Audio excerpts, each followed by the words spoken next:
We're going to jump into small business and why you need one. I have a lot of people that come into the Hustle Mindset Project, come to this channel, and they have an employee mindset trying to start a business or trying to start a side business or trying to start something. And the employee mindset is, if I do work today, I get paid today. The business owner mindset is, I create value today, I get paid in the future, and sometimes years later after creating the value.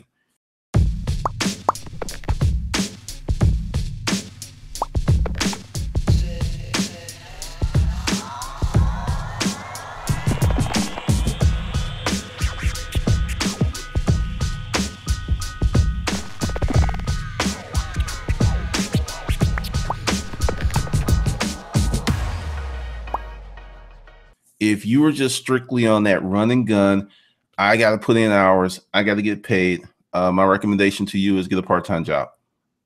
That way you can get that guarantee of X amount of hours, you're going to make X amount of dollars. Because of the business, you don't have those guarantees.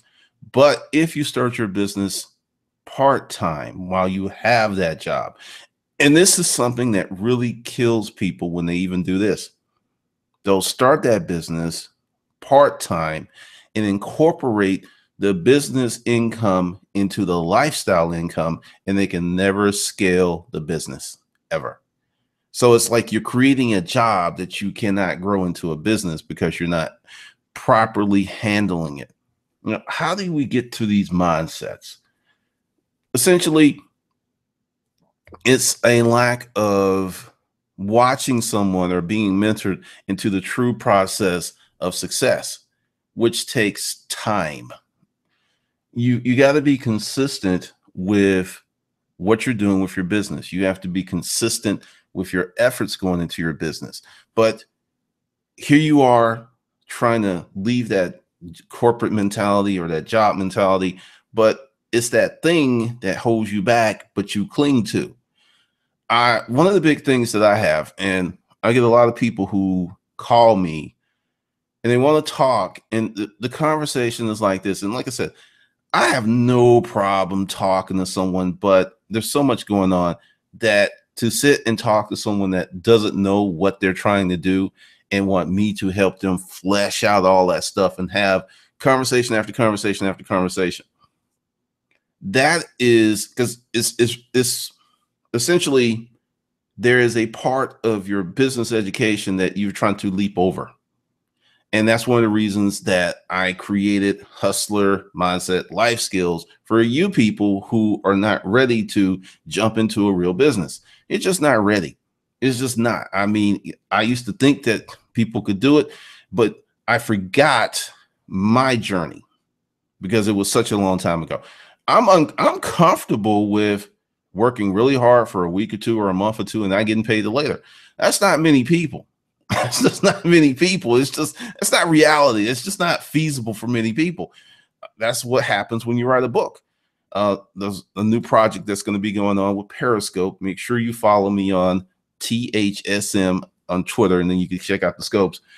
I'm gonna write that book starting soon, and I'm gonna, like I said, share it on Periscope. But I know I'm not gonna get paid for that book for a long time. That's just reality. It's going to be a great deal of effort into putting together the book, and I get paid later. But I've done it so many times, I'm comfortable with that process. Now back to you. You can't just leapfrog over, all right, I get paid every week, I get paid every 2 weeks, I get paid once a month, to I don't know when I'm getting paid. And that's one of the things that I get with people, and folks call me mean because I tell them the truth. You take this course, I can't give you a guarantee because I don't know you. I've had this conversation with you before, and I'm gonna have it with you today. If you're not highly self-directed, if you're not massively motivated, entrepreneurship may not be for you. That's just reality. And that's one of the truisms that I'm accepting, because It's 6 years doing this, and I've come across a great many people, all walks of life, literally all over the world. And human nature is roughly the same everywhere. It pretty much is. I would say immigrants have a higher level of motivation because sometimes they're coming from really, really bad circumstances. And when they get here and they're like, oh, this is easy. I don't have to go down to the river to get water to feed the family every day. I just turn on this faucet. I mean, you have people who've come from those backgrounds who are here who are just like, oh, this is awesome. You complain? What do you complain about? What are you complaining about? And shoot, it's not like a goat ate your toe.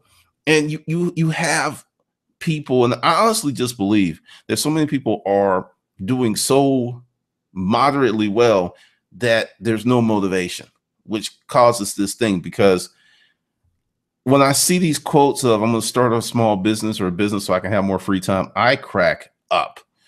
That at some point may happen with your future, but in the beginning, that's going to be the last thing that's going to happen. You will be working your ass off on a level that you've never done before if you want to be successful. I know I'm an internet marketer, and I know you see it on Facebook, and you see all of these ads of, hey, do this system, and it's going to be really easy. I'm going to tell you about my systems. They're effective, they work, but you will work your ass off. I know I just lost some sales because it's not easy. It's not easy, but that's the reality. If you do the work, you'll be successful, but it's not going to be easy and it's not going to be quick. Well, oh shit, lost some more sales, but that's the reality, because I would rather have a person watch this hustler mindset philosophy video about business and come away with the truth and then come into the system with proper expectations versus some you don't have any remarkable skill sets. You have created no value in yourself, yet you think someone's going to pay you 6 or 7 figures a year when you just want it. That is foolish. And I see a lot of that. And there are people that I don't mess with or go on their podcast or go on their shows, and no one here on YouTube because other people have reached out to me. And it's just nothing but fuckery. I don't even want to be associated with these people because I know what they're selling is really not effective and is really not going to work that quick. And also, price. You pay $10, $20 for something and you expect to make enough full-time income off that information. I'm just saying. It's books are out there. I've got this book. Like I said, I haven't read it yet. It needs to move into the nightstand, but there are already books on the nightstand. So it's going to stay out here until I read those books. But essentially, you've got to create value. Now, let's get down to why you need a small business. Essentially, with the small business, it is your training wheels for your business education. One, you have your job or you have another source of income, and you can make all of these mistakes. And when I go through my journey, that's what I did. I started most of my businesses before I get into the office furniture deal when I was in the military. I started 5 businesses and they failed massively. It was just jacked up. But I had an income, and I spent all my money on my businesses, but I was able to go to the mess hall. So I had a place to stay. I had food. And it was just me, and I could take those risks. And if you're a young person, between 16 and 24, I got some advice to you. Do not be in a damn hurry to get married and have kids. If you want to start a business, the time is now, not, when you're 30 some, not when you're 40.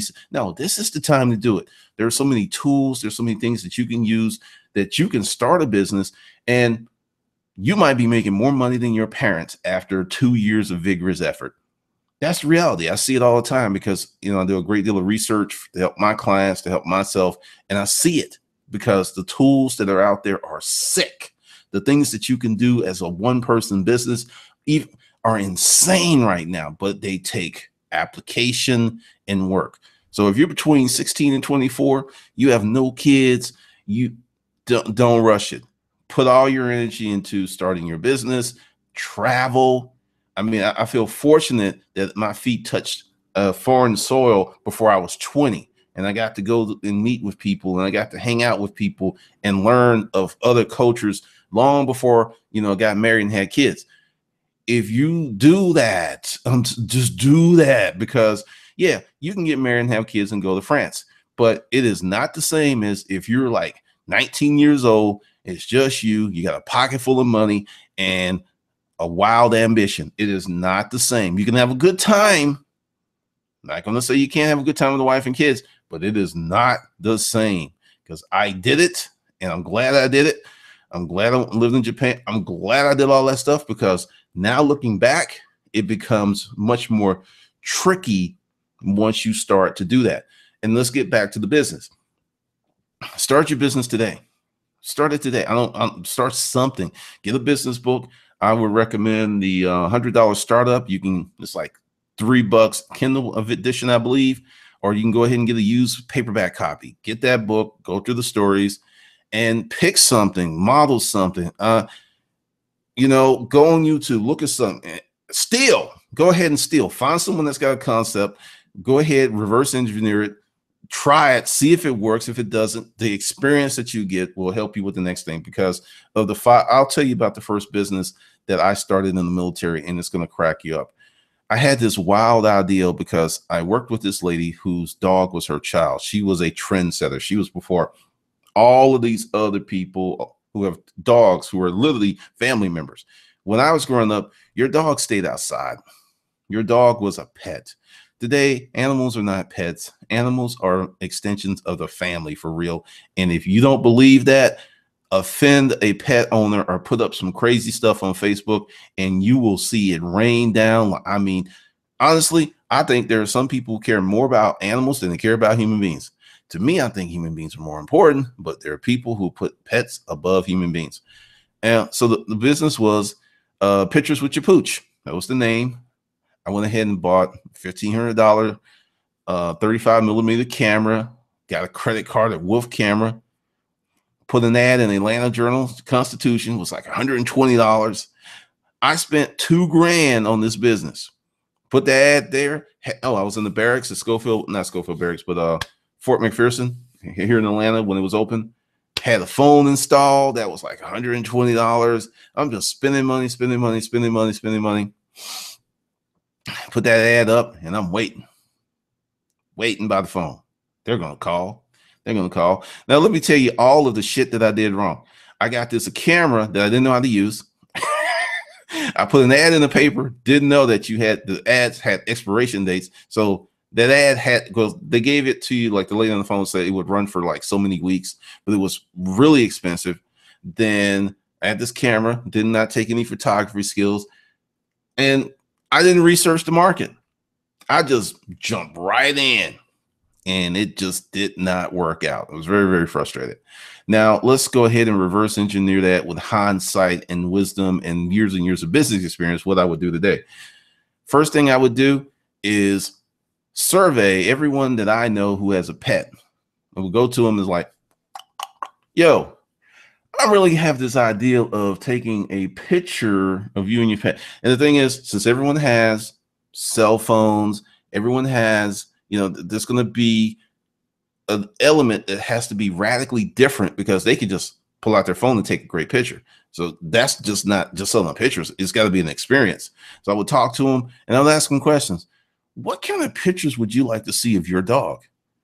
Or, just go ahead and I would get maybe 30 to 50 strangers. Anyone I see with a dog, I'll say, hey, I got a question for you.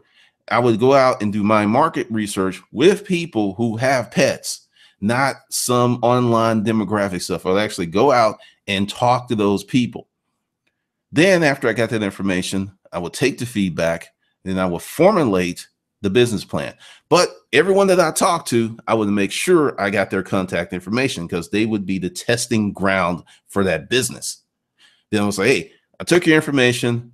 This is what I'm gonna do. I'm thinking about charging $150 for this product, but since you were so kind and you really gave me your time, and Emily, your dog, was amazing, let's do this. $25, and also, can I use you and Emily on the website? Oh, okay. So you've done your research with people who are your target market. You've got an email list because you've kept up with them. Then you're now getting people who are going to buy your product, and you're going to get referrals. Now, I didn't know any of that stuff because I was so green and stupid, and I was really young. I think I was 21, 22, something like that. And that's how I would do it today, because I wouldn't know before I spent a dime if that business was going to work, because everything I just told you on how to start that business would have not cost me anything but time. Nothing but time. And I would have money coming in before I started spending money. And that's how I start all of my businesses now. I do not do what I did before.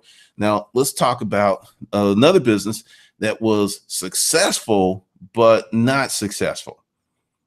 I'll break that down. The first year I was in the contract furniture the first year I was in the contract furniture business. I did 1.2 million gross sales, and I fucked up so bad that I literally brought home maybe 35. Massive learning lesson there. I did so many things wrong. The business was viable and it was making money. And I actually did better with what started that business, which was GC Solutions, when I did the thing with Nancy, where I had a job. Because what's the whole point of this? I had a job and I conducted a side business that I did from a profit standpoint substantially better, because I was selling used furniture, which, I'll tie all this together. I was selling used furniture and I was getting 50% off the rift, and it was quick money. Whereas the new furniture, that's a long-term sale, because just briefly, first of all, you got to find the deal. You got to find the people who will buy the furniture, which means you got to reach out to them 6 months to a year before they move. So it's a very long-term sale. You got to have this fat ass pipeline. So that was just it. And I was like, I'm not doing this anymore, because I can't have another year like this of 80, 90, 100-hour weeks. I knew what I was doing, but I did it wrong, if that makes sense. Then jumped into the storage auction business.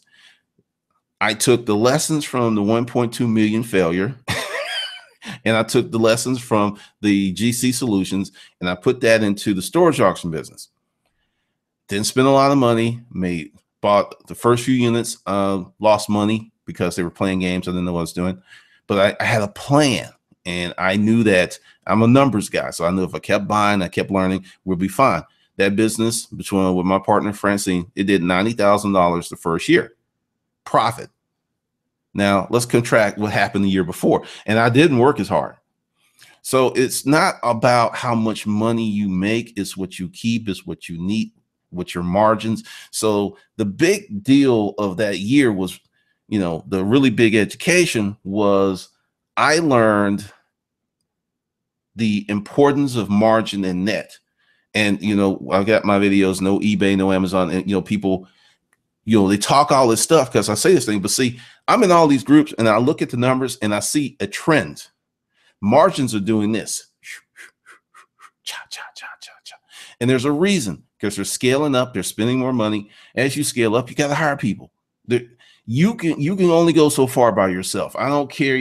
There's some guy, I believe he did $1 million by himself, and you got these tools, but there's only so far you're going to go when it's just you. And the minute that you put carbon-based life forms into the equation, your margins start to cramp up, because employees are the number one biggest expense of most businesses. Next to, it's either rent, employees, combination of those two things, huge.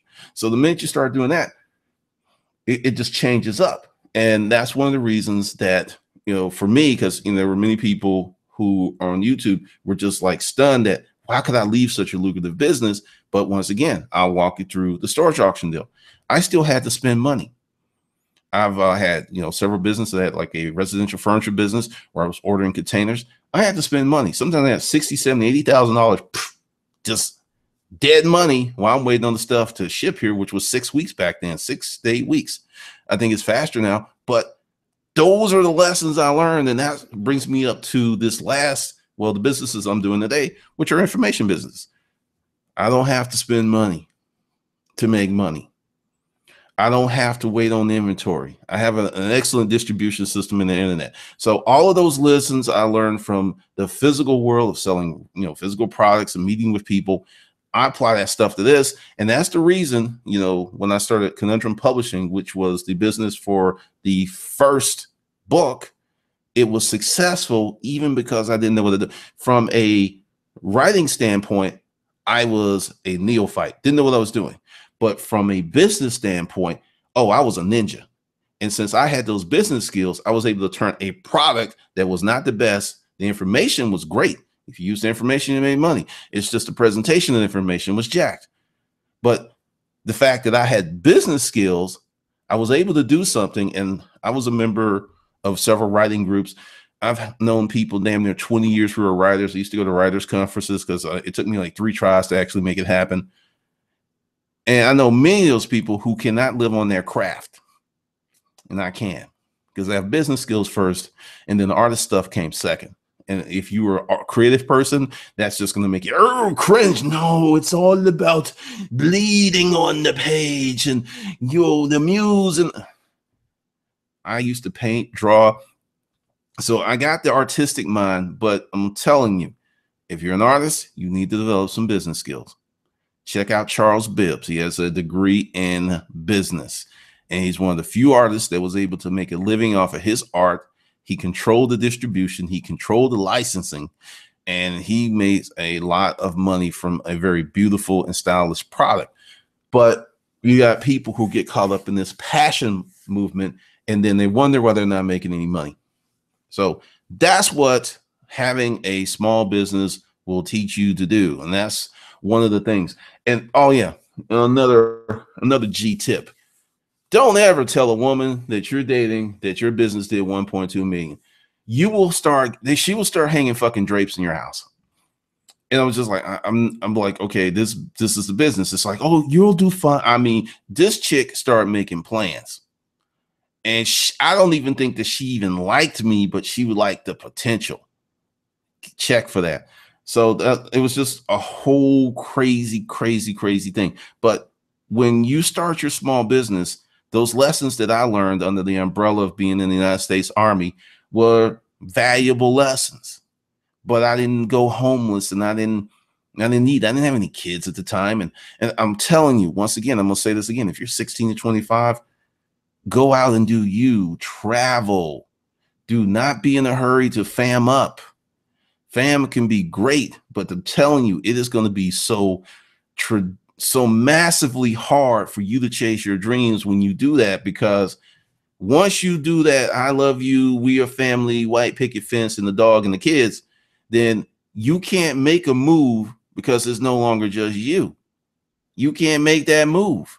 And typically, if what you're doing is working and you have a spouse, when they see these wild out business ideas or wild ass schemes like WAS, fear will come in.